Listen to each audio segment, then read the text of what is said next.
Assalamualaikum warahmatullahi wabarakatuh. Alhamdulillah rabbil alamin. Wassalatu wassalamu ala sayyidil awwalin sayyidil akhirin nabiyina Muhammad wa ala alihi wa ashabihi wa li baitihi wa zurriyyatihi ajma'in wa ba'du. Allahumma inna nas'aluka khaira hadzal yawm wa khaira fihi wa khaira ba'dah. Na'udzu bika min syarri hadzal yawm, syarri ma fihi wa syarri ba'dah. Amin ya rabbal alamin. Jemaah subuh yang diberkahi Allah, salah satu pembahasan dalam akidah Ahlussunnah adalah tentang Al-Isra wal Mi'raj. Meskipun di sini sudah pernah ada kajian itu, dan waktu itu saya lagi mencoba mengenang Isra Mi'rajnya langsung di tempat kejadiannya, ya. Alhamdulillah kami malam Rajab itu, malam 27 Rajab, sedang bertawaf di sana. Alhamdulillah. Tadinya kita akan membawa kitab yang biasa kita baca, Al-Fiqhul Akbar, namun karena masih dalam suasana kajian Isra, saya akan membuka kitab Al-Bidayah wan Nihayah yang ditulis oleh Al-Imam Al-Hafiz Ibnu Katsir, yang juga penulis tafsir Ibnu Katsir. Ada satu fasal yang beliau tulis kalau di beberapa kitab itu jilid ketiga, ya, ada yang jilid kedua tergantung cetakannya. Disebutkan faslun fil Isra bi Rasulillah sallallahu alaihi wasallam. Fasal itu bahasa Arab artinya pemisah dengan bagian sebelumnya. Faslun fil Isra, mengenai Al-Isra bi Rasulillah sallallahu alaihi wasallam. Isra itu bermakna perjalanan di malam hari, ya. Min Makkah ila Baitul Maqdis, boleh dibaca Baitul Muqaddas, dari Makkah ke Bait Al-Muqaddas, tempat atau rumah yang disucikan. Thumma urujihi, lalu mi'rajnya, diangkatnya, min huna, dari tempat Baitul Maqdis, ila samawatil ula, ke langit yang tinggi, wa ma ra'a hunalika minal ayat, ya. Sebelumnya mari kita baca surah Al-Fatihah. Kita kirimkan untuk baginda Nabi Muhammad SAW dan imam ahli hadis, Imam Ibnu Katsir dan imam-imam yang lainnya. Semoga Allah membuka hati pikiran kita semua. Al-Fatihah. A'udzubillahi minasyaitonir rajim. Bismillah. Iyyaka na'budu wa iyyaka nasta'in. Shiratal ladzina ghairil maghdubi 'alaihim waladdallin. Amin. Apa kata beliau? Dzakara Ibnu Asakir hadits al-Isra fi awail al-bi'tsah. Imam Al-Hafiz Ibnu Asakir menyebutkan hadis tentang Isra pada awal-awal bi'tsah. Kalimat bi'tsah ini sempat ramai beberapa bulan lalu karena ada yang salah faham, tapi salah fahamnya dianggap orang yang salah faham. Jadi ada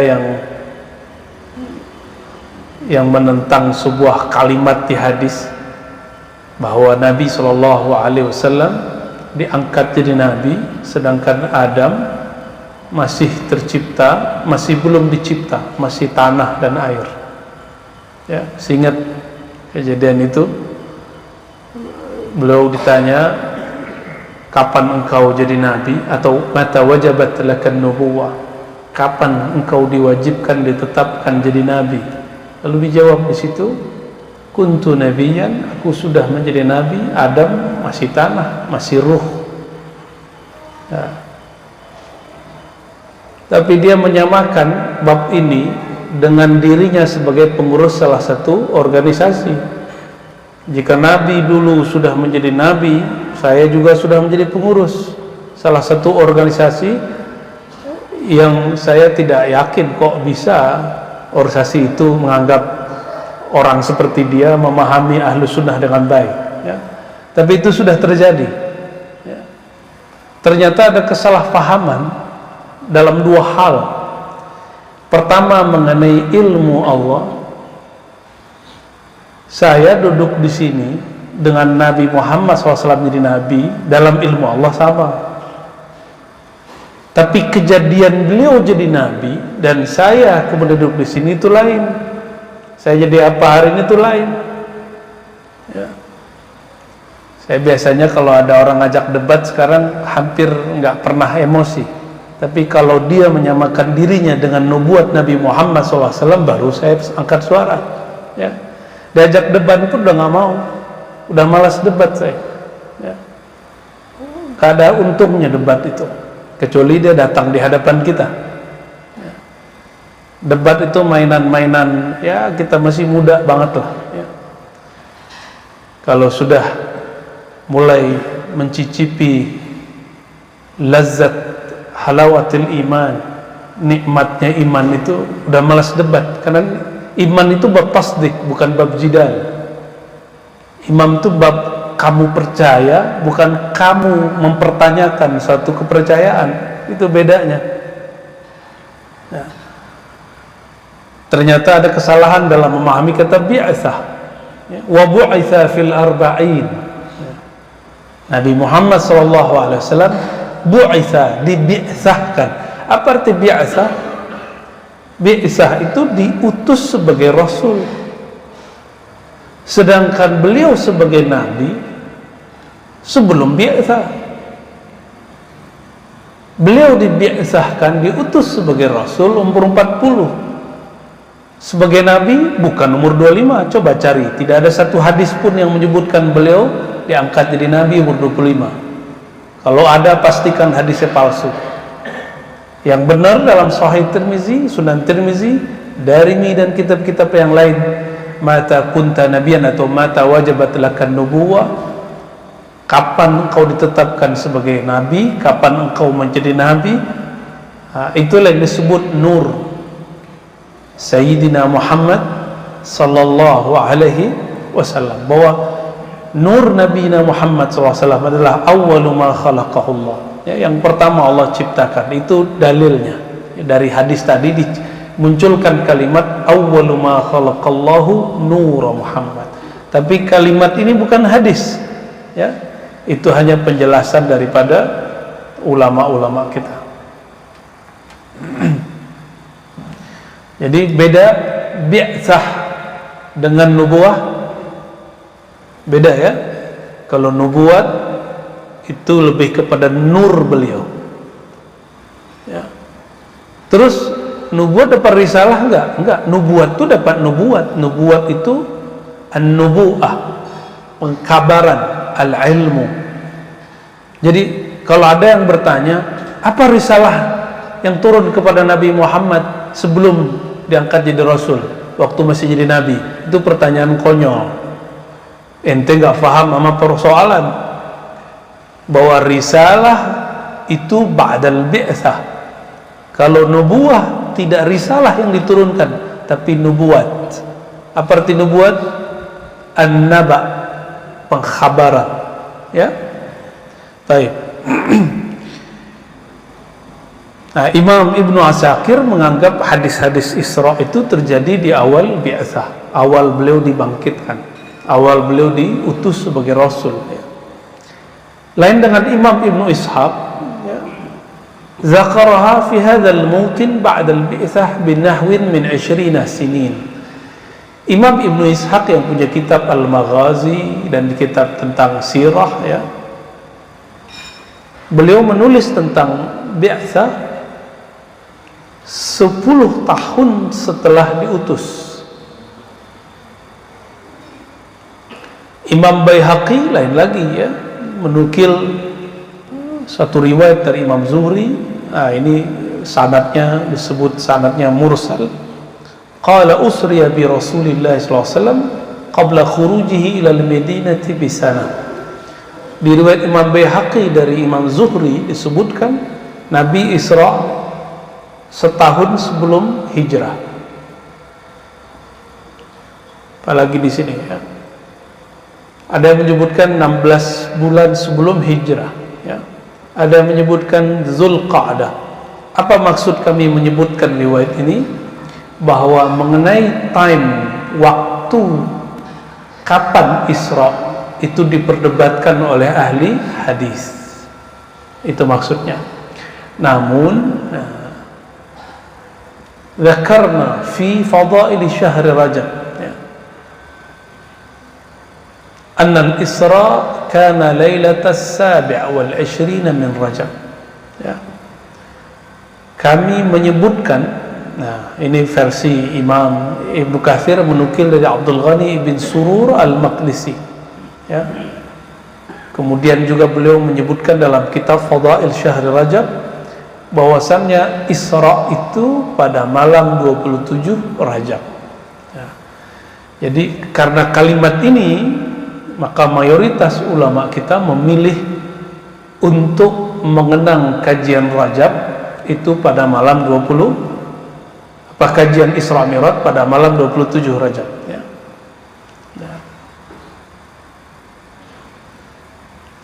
Kita baca ayatnya ya. Bismillahirrahmanirrahim. Subhanalladzi asra bi'abdihi laila ya. Sering kami menerjemahkan bahwa kata subhana bukan berarti maha suci semata, tapi subhana berarti maha hebat. Alladzi, kadang-kadang Allah tidak menyebutkan namanya dengan nama isim mufrad Allah, tapi cukup menyebutkan perbuatannya dengan suatu struktur kalimat. Alladzi asra, yang memperjalankan. Itu kalimat yang dipilih ya. Maka alladzi asra itu salah satu nama dari nama-nama Allah, tapi bukan bagian dari al-asmaul husna ya.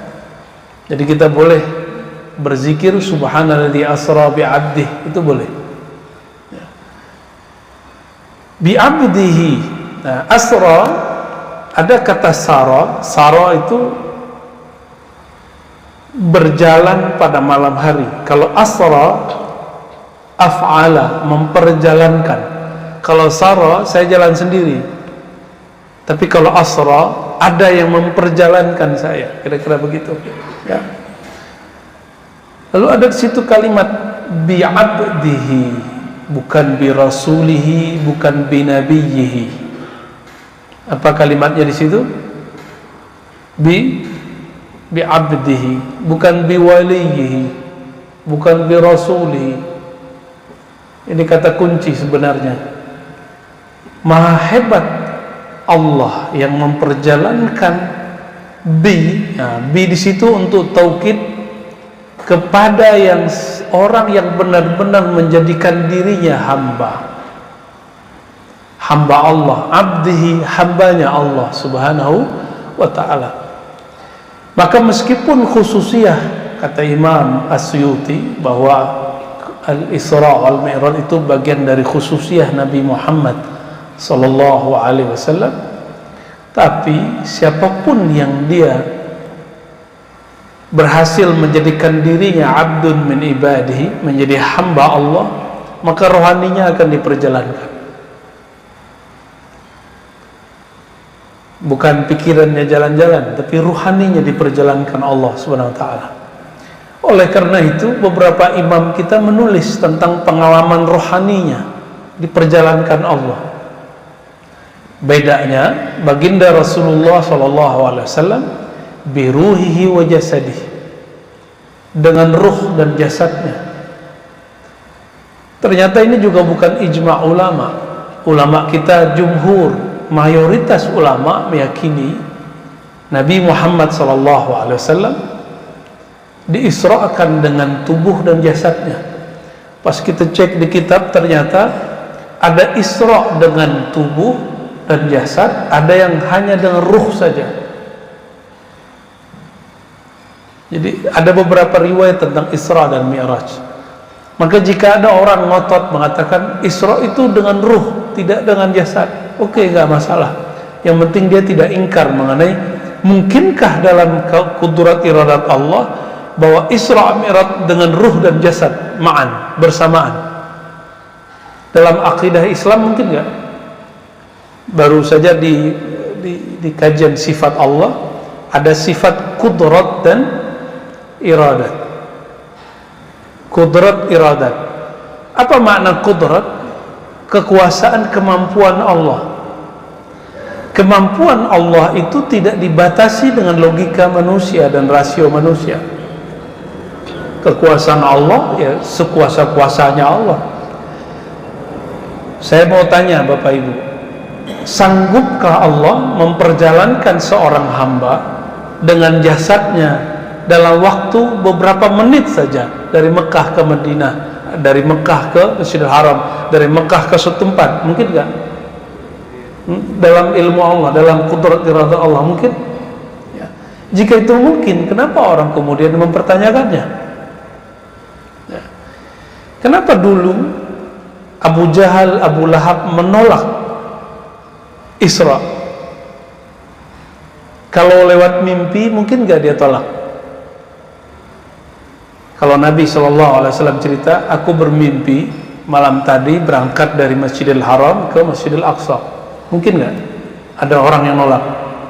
Nggak mungkin orang nolak. Tapi kalau beliau mengatakan saya malam tadi baru saja diberangkatkan oleh Allah dari Mekah ke Al-Masjidil Aqsa, baru kemudian kafir Quraisy mereka menentang Rasulullah SAW.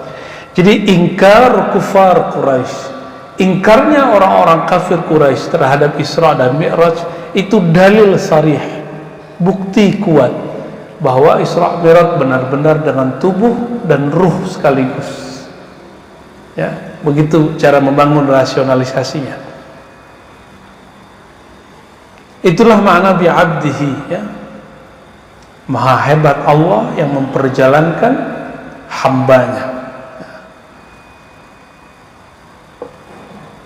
Ayat ini sudah banyak yang bahas, ya. Saya tidak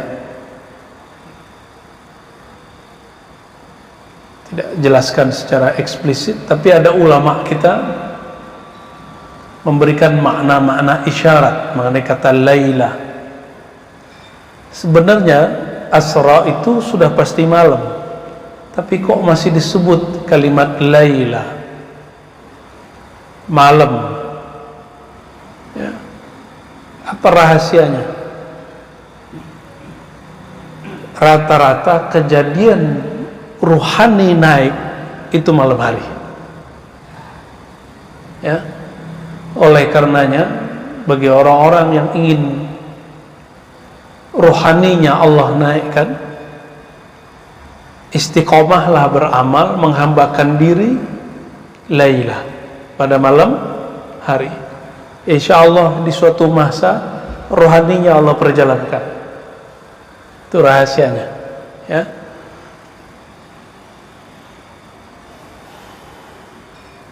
Minal masjidil harami ilal masjidil aqsa. Al masjid haram, haram itu bahasa Arab artinya yang terlarang karena kesuciannya. Apa yang terlarang? Ada yang kita sebut dengan mamnu'atil ihram, yang dilarang saat orang ihram. Bunuh binatangnya kecuali binatang yang berbahaya, ya. Motong pohonnya, ngambil daunnya, semuanya nggak boleh. Bahkan selain mukmin nggak boleh masuk. Itu disebut al-masjidil haram. Masjidil haram, masjidil aqsa. Masjidil aqsa itu masjid yang jauh. Ini secara harfiah, secara maknawiyahnya, yang akan mengalami perjalanan dari tempat ke tempat lain itu qalbu, jika qalbunya sudah diihramkan, sudah dilarang, sudah ditahan dari yang Allah larang, ya. Maka seorang hamba yang belum mengihramkan rohaninya tidak akan mengalami Isra. Ya. Di dalam Al-Quran dikatakan fi buyutin adzinallah an turfa'a wa yuzkara fi ismuhu yusabbihu lahu fiha bil ghuduwi wal asal. Surat An-Nur ayat 36. Bahwa fi buyutin, di rumah-rumah yang Allah izinkan diangkat di sana nama-nama Allah, bertasbih pada saat pagi dan petang. Apa maknanya? Imam Ghazali mengartikan buyut di situ adalah al-qulub, qalbu. Bahwa hakikatnya Baitullah itu bukan bangunan ini. Bangunan ini bisa saja berubah jadi gereja. Dari gereja bisa berubah jadi masjid seperti Hagia Sophia. Masjid dari gereja jadi masjid, masjid jadi gereja, gereja jadi masjid lagi sekarang. Bahkan sempat jadi museum di zaman Kemal Atatürk. Berarti bukan ini hakikatnya masjid. Hakikatnya masjid itu jika ada orang yang sholat di dalamnya. Nah, dari orang yang sholat itu, apa yang Allah pandang? Yang Allah pandang itu adalah qalbunya, bukan bangunannya, bukan fisiknya. Maka masjid perlu kita jaga, baguskan, bagus-baguskan. Tapi Bapak Ibu, yang paling penting kita baguskan qalbu ini. Kalau ngurus masjid tapi qalbunya nggak dijadikan masjid, coba lihat Pak, ini masjid kalau nggak ada kaligrafinya, nggak dicek, bagus nggak? Masjid kalau karpetnya nggak dibersihin gimana? Sama ya. Hamparan qalbu jika tidak dibersihkan nggak nyaman, maka orang nggak nyaman lama-lama zikir. Kenapa dia tidak nyaman lama-lama berzikir? Karena hamparan qalbunya belum dibersihkan. Itu sebabnya antum nggak nyaman zikir lama-lama. Ya, gelisah aja kalau zikir, pengen cepat-cepat selesai kalau sholat. Itu berarti hamparan qalbunya belum dibersihkan. Ya. Nah, masih banyak makna yang disebutkan oleh para imam. Nah, Imam Ghazali dibully karena mengatakan ini oleh Ibnu Taimiyah. Apa kata Ibnu Taimiyah? Ghazali ini punya tafsir-tafsir kebatinan. Ya, biasa begitu ya. Tapi saya mengikut Imam Ghazali. Imam Ghazali mengatakan setiap ayat itu ada zahir, ada batinnya. Zahirnya betul dipahami bahwa baginda Rasulullah SAW diperjalankan dari Al-Masjidil Haram ke Al-Masjidil Aqsa ya. Dan kalimatnya masjid ke masjid, benar gak? Jadi jika ingin memperjalankan batin, jadikan qalbu itu jadi masjid. Baitun min buyutillah ya, tempat mengenang Allah di dalamnya, baru diperjalankan oleh Allah SWT. Oleh karena juga para ulama kita beberapa menyebutkan di dalam diri itu ada titik-titik lataif yang menjadi bait-bait, ruang-ruang untuk mengenang, untuk berzikir kepada Allah Subhanahu wa ta'ala ya.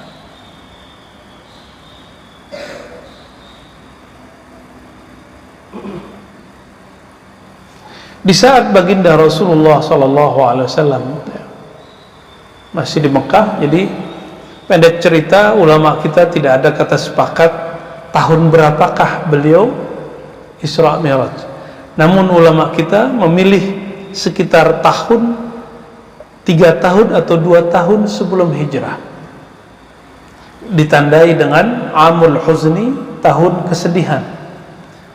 Cuma kalau ahli sejarah terlalu memanusiakan Nabi Sallallahu Alaihi Wasallam, lalu mengatakan karena beliau sedih ditinggal oleh Khadijah, ditinggal oleh Abu Talib, maka Allah menghiburnya.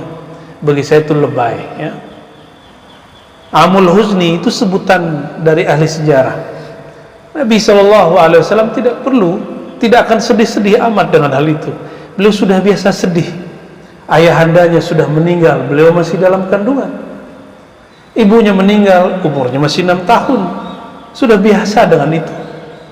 Jangan terlalu memanusiakan Nabi. An-Nabi basyarun lakal bashar. Nabi itu manusia, tapi beda dengan manusia biasa. Seandainya Khadijah tidak bantu Nabi, tidak masalah bagi Rasulullah. Seandainya Abu Thalib tidak melindungi Nabi, tidak masalah bagi Rasulullah SAW. Yang menjaga beliau itu Allah Subhanahu Wa Taala, bukan Abu Thalib, bukan Khadijah. Nah, ini karena mengikuti pola-pola orang-orang Barat nulis cerita tentang Nabi Sallallahu Alaihi Wasallam. Cukup katakan amul huzn, tahun kesedih, tahun kesedihan, sedih aja. Bukan berarti kemudian Nabi Muhammad SAW perlu dihibur. Ya. Beliau itu sudah, kalau berdasarkan riwayat tadi, berkali-kali Isra. Ya, berarti dicocok-cocok logikan berarti ya. Karena amul huzni lo diangkat. Ya. Nabi itu udah berkali-kali di Isra, di Mi'rajkan. Riwayatnya bermacam-macam. Jika Bapak Ibu bisa berbahasa Arab, silakan cari kitab Al-Khasa'is Al-Kubra Imam Suyuti. Ada 30 sahabat yang meriwayatkan kisah yang ada yang beda, ada yang sama mengenai perbedaan Isra dan Mi'raj baginda Rasulullah SAW. Kita nggak tahu itu apakah berkali-kali atau berapa kali. 30 versi tentang Isra Mi'raj baginda Nabi Muhammad Sallallahu Alaihi Wasallam. Ya. Dan yang sering kita lupakan bahwa ayat Isra berlainan dengan ayat Mi'raj. Ayat Isra itu surat Al-Isra ayat 1. Kalau Mi'raj surat An-Najm 1 sampai berapa? 16 atau berapa belas itu. Itu beda. Ya. Al-Isra perjalanan dari Masjidil Haram ke Al-Masjidil Aqsa. Kalau Al-Mi'raj perjalanan ke langit. Di situ ada dua ru'yah, ru'yatullah dan ru'yatu Jibril. Bertemu Allah dan bertemu Jibril. Ya. Dan pasti sudah banyak ustadz yang bercerita bahwa Nabi ketika naik ke langit pertama, kedua, ketiga ketemu Nabi-Nabi siapa. Saya tidak akan mengulang di sini, tapi yang akan saya ulang, ketika baginda Rasulullah SAW didatangi oleh malaikat Jibril dan Mikail, beliau sedang di rumah Ummu Hani. Bermula itu kemudian yang kita sebut sekarang Hijr Ismail, ini bagian dari Ka'bah. Baginda Rasulullah SAW dibawakan yang disebut buraq. Apa yang unik dari cerita buraq itu? Satu aja yang unik bagi saya. Ketika Rasulullah SAW naik ke atas buraq, buraq ini cuek aja dan tidak kayak biasa gitu, seperti dia mengendarai nabi-nabi yang lain. Ternyata hampir semua nabi pernah menaiki buraq. Jadi buraq itu boleh disebut dengan rikabul anbiya war rusul, kendaraannya para nabi dan rasul. Buraq ini ditegur oleh Sayyidina Jibril. Apa kata beliau? Wahai buraq. Nah, disebutkan di sini juga tidak ada zat sosok yang lebih mulia daripada yang sekarang menunggangimu. Baru buraqnya sadar, loh, di atas saya siapa? Di atasmu adalah seorang rasul, penutup para rasul sebelumnya, dan tidak ada rasul yang lebih mulia daripadanya. Baru buraqnya keringetan, grogi. Kalau yang sering kita dengar cerita baginda Rasulullah SAW itu kan sampai di Al-Masjidil Aqsa itu kan memarkir, benar ya? Nah, di situ ada dua riwayat, ya, bahwa beliau naik ke atas nggak pakai buraq lagi, tapi itu tetap diparkir. Nah, jadi di sini ada beberapa riwayat banyak, ya. Nah, tapi yang paling penting di situ bukan mengenai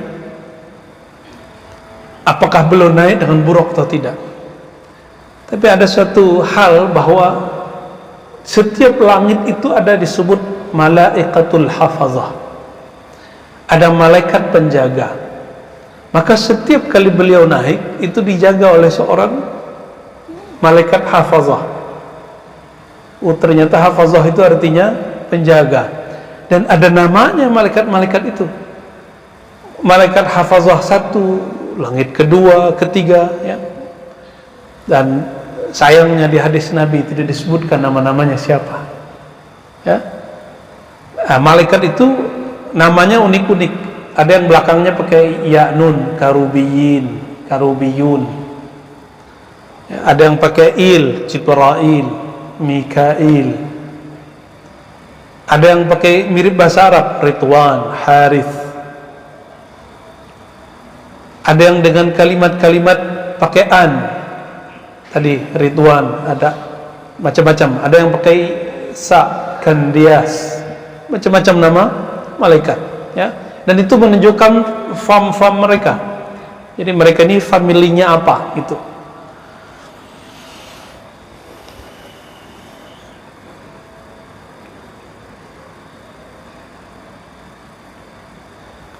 Lalu yang paling unik lagi ketika Rasulullah SAW naik, di langit pertama ketemu Nabi Adam, kedua Nabi Isa, Nabi Yahya, ketiga terus sampai ke 7. Padahal nabi-nabi ini cuma 2 nabi yang masih hidup, Nabi Isa dan Nabi Idris. Coba, mungkin kena sering cerita banyak lupanya, seharusnya banyak ingatnya. Langit pertama ketemu Nabi siapa? Nabi Adam. Nabi kedua Isa dan Yahya. Ketiga Nabi yang paling tampan Nabi Yusuf. Keempat Nabi Idris, Nabi yang pernah meninggal lalu minta hidup lagi. Jadi langit kedua dan keempat itu nabinya masih hidup, kecuali Yahya. Langit kelima Harun, 6 Musa, 7 Ibrahim. Coba ulangi. Itu ada di Sahih Bukhari, ada di Muslim. Tapi di Sahih Bukhari ada perbedaan riwayat. Yang satu riwayat menyebutkan di langit ke-6 itu Nabi Ibrahim. Cuma yang sahihnya, yang pasnya apa? Di langit ke-7. Coba diulangi. Satu apa? Ya, langit kedua dan Yahya. Ketiga Nabi Yusuf. Keempat Nabi Idris. Kelima Harun. 6, 7 Ibrahim. Oke. Sudah apa? Masa dari kecil nggak pernah hafal, ya. Apa yang menarik di situ? Sayyidina Nabi SAW masih hidup, bertemu dengan ruhaniyah yang sudah wafat. Di mana ketemunya? Tadi ketemu di bawah di Al-Bait Al-Maqdis. Jadi makmum beliau sekarang naik ada di atas. Itu 124.000 jadi makmum Rasulullah SAW di Bait Maqdis. Dan itu dalil kuat bahwa tasarruf al-anbiya wal awliya thabitun fil Quran wa sunnah.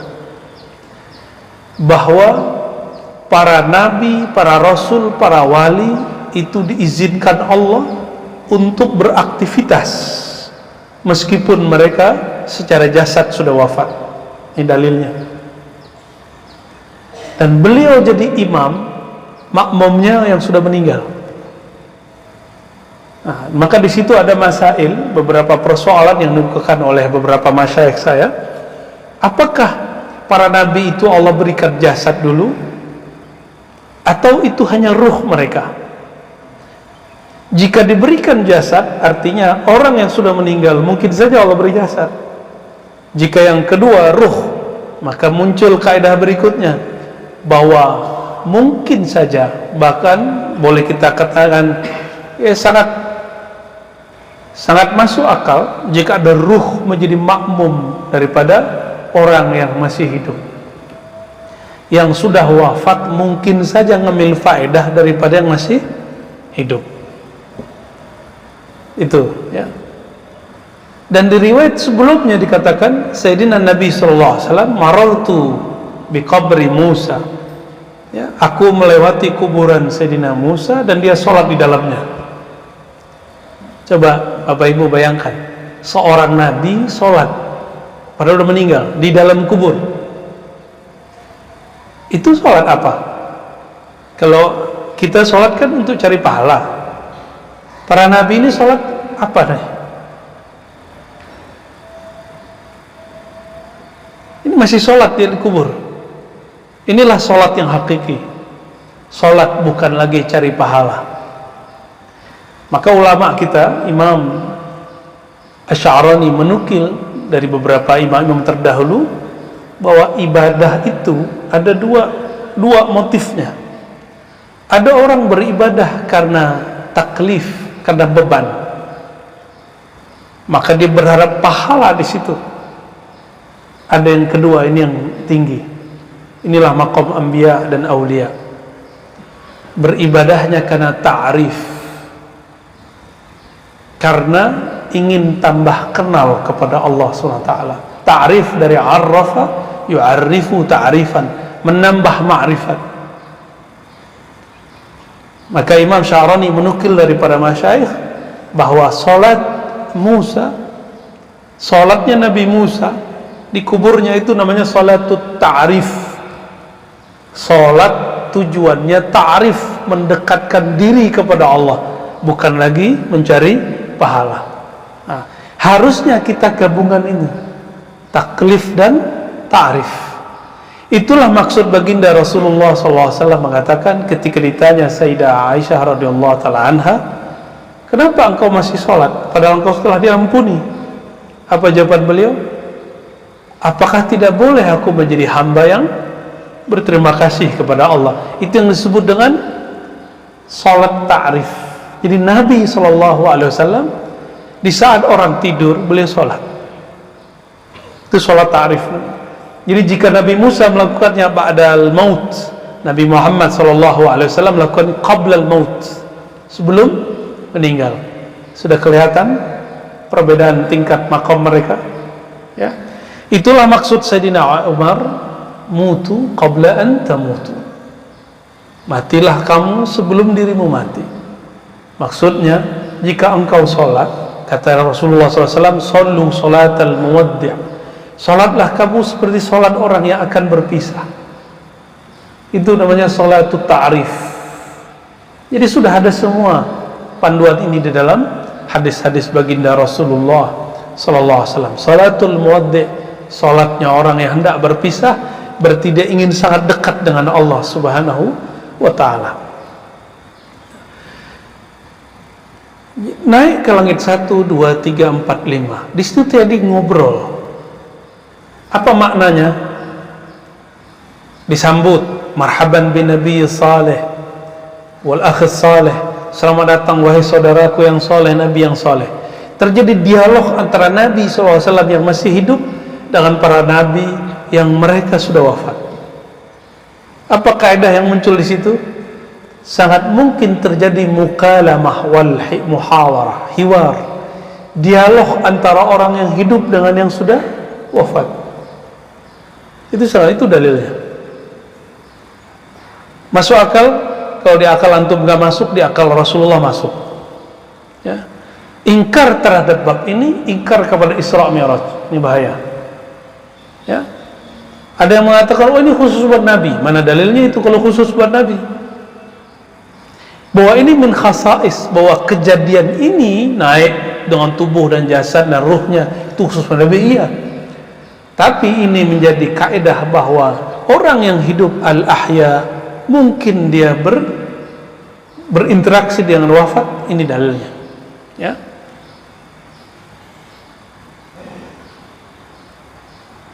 Suatu kali ada sahabat Nabi sholat, ya, lagi itikaf di masjid dengan muat, maka dia itikaf di luar masjid.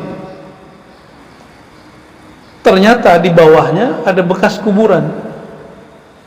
Lagi zikir malam hari, dengar orang di dalamnya baca surat Tabarok. Di dalam kubur ada yang baca Tabarok. Dulu belum ada MP3, belum ada YouTube. Ya, bisa aja ada orang masang YouTube atau MP3. Ini nggak ada. Dan dia dengar. Ternyata orang Arab, sahabat Rasulullah, takut juga sama yang gaib-gaib begini. Langsung lari mengejar Rasulullah dan mengatakan, ya Rasulullah, aku mendengar ada orang dari dalam tanah membaca surat Tabarak. Lalu Rasulullah SAW mengatakan, itu tadi yang kau tempati itu kuburan. Orang di dalamnya waktu hidupnya malam hari suka baca surat Tabarakalladzi biyadihil mulk. Ya. Jadi Bapak Ibu ini kalau suka baca ayat sebelum tidur, nanti udah meninggal itu akan diulang-ulang terus. Nggak usah nunggu meninggal. Ya. Sahabat saya hafiz Quran, tapi hafiznya betul-betul lahir dan batin. Bukan hafiz cuma di sini, tapi masuk ke dalam hati. Dioperasi, di saat dioperasi dibius total. Tapi lidahnya membaca ayat dan suaranya terdengar keras oleh dokter-dokter semuanya. Disapa nggak sadar, tapi dibaca ayat terus. Dibius itu kan mati sementara sebenarnya, ya, kan lumpuh.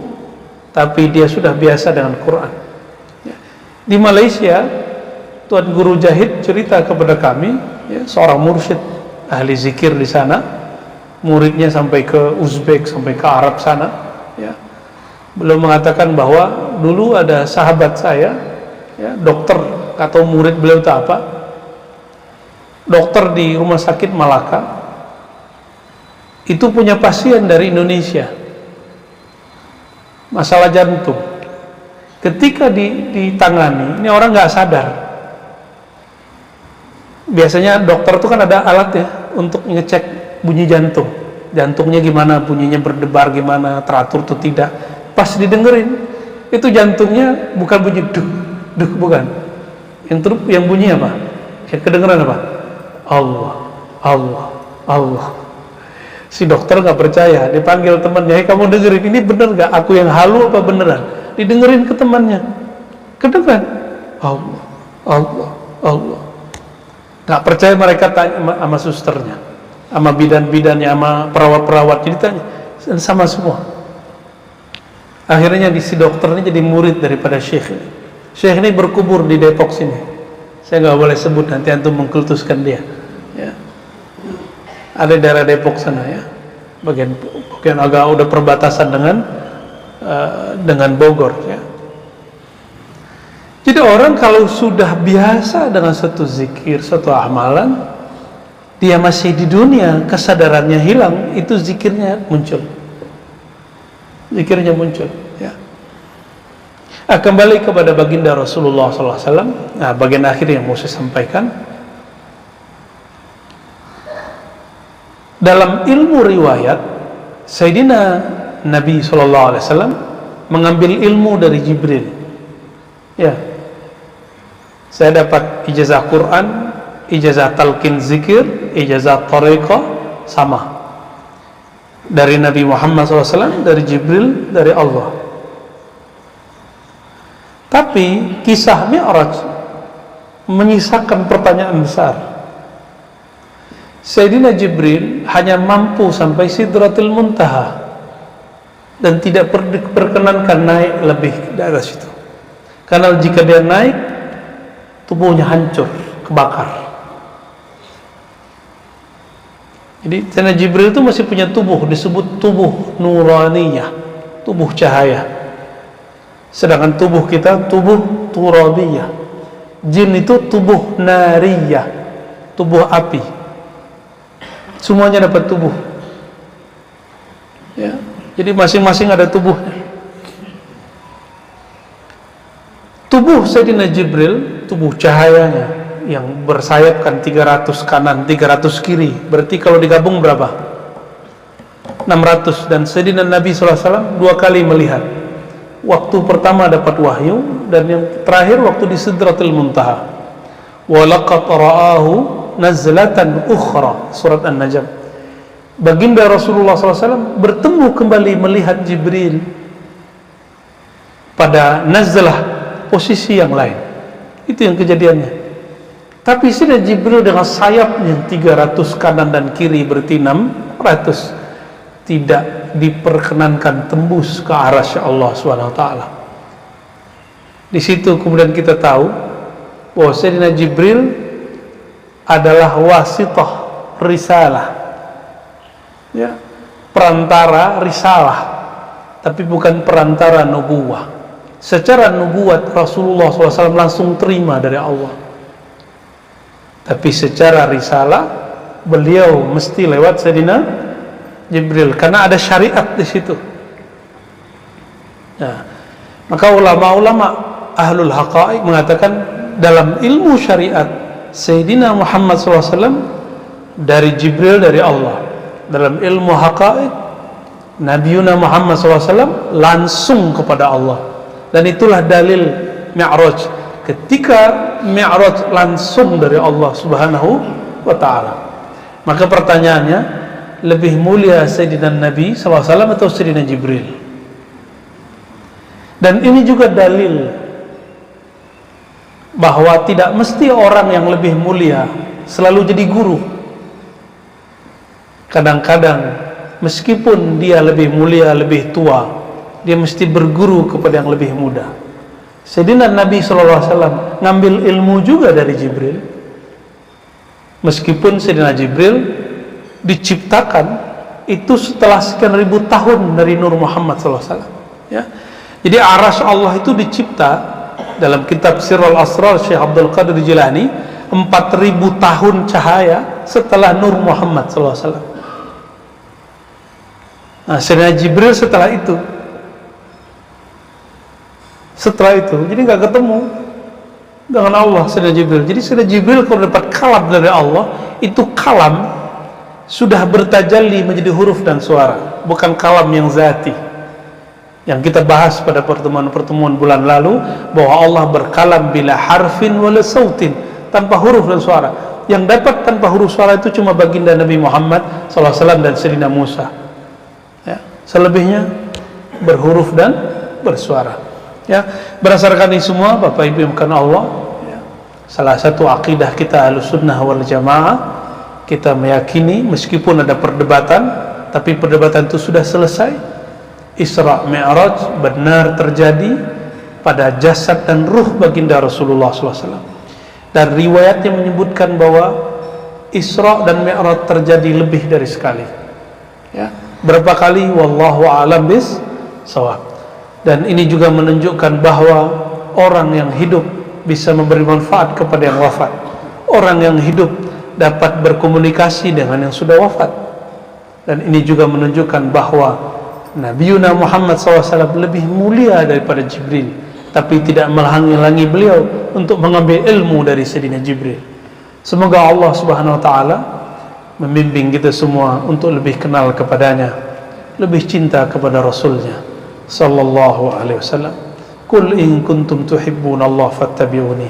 Katakanlah, jika engkau cinta kepada Allah, maka ikutilah aku. Allahumma ya Rahman Rahim ya Karim ya Azim, salli ala Sayyidina Muhammad. Ya Allah, sampaikanlah salam kami, cinta kami, rindu kami kepada Nabi Muhammad sallallahu alaihi wasallam. Allahumma ya Allah ya Ghaffar ya Ghafur ya man huwa alimun bidhati sudur. Wahai ya Rabb yang maha pengampun, yang maha mengetahui apapun yang tergores di dalam dada, ampunkanlah semua dosa-dosa yang kami sengaja ataupun tidak kami sengaja, semua dosa yang besar ataupun kecil, semua dosa yang disebabkan oleh mata yang memandang, telinga yang mendengar, pikiran yang sedang berfikir, hati yang sedang bergumam, berfikir, berta'ammul. Allahumma ya Allah, ampunkanlah semua dosa anggota-anggota tubuh kami. Ampunkan juga ya Allah dosa-dosa batin yang tidak terlihat secara kasat mata. Ampunkan ya Allah dosa yang kami sengaja, yang tidak kami sengaja. Allahumma ya Ghaffar, ighfir lana wa liwalidina wa limasyayikhina. Ya Allah, ampuni juga guru-guru kami, orang tua kami, tetangga-tetangga kami, saudara-saudara kami, orang-orang yang mendengarkan dan yang hadir pengajian ini. Allahumma ya Allah, inna nas'aluka khaira hadzal yawm. Kami memohon ya Allah keberkahan pada hari ini, dan lindungi kami ya Allah dari keburukan hari ini. Allahumma ya Allah, iftah lana ya fattah futuhal arifin. Ya Allah, sebagaimana engkau membuka hati dan pikiran hamba-hamba engkau, kekasih-kekasih engkau, maka bukakan juga ya Allah qalbu dan pikiran kami untuk mengenal engkau dan mengenal Nabi-Mu. Rabbana atina fid dunya hasanah wa fil akhirati hasanatan wa qina adzabannar. Sallallahu ala sayyidina Muhammad walhamdulillahi rabbil alamin. Subhanakallahumma wa bihamdika asyhadu an la ilaha illa anta astaghfiruka wa atubu ilaik. Assalamualaikum warahmatullahi wabarakatuh.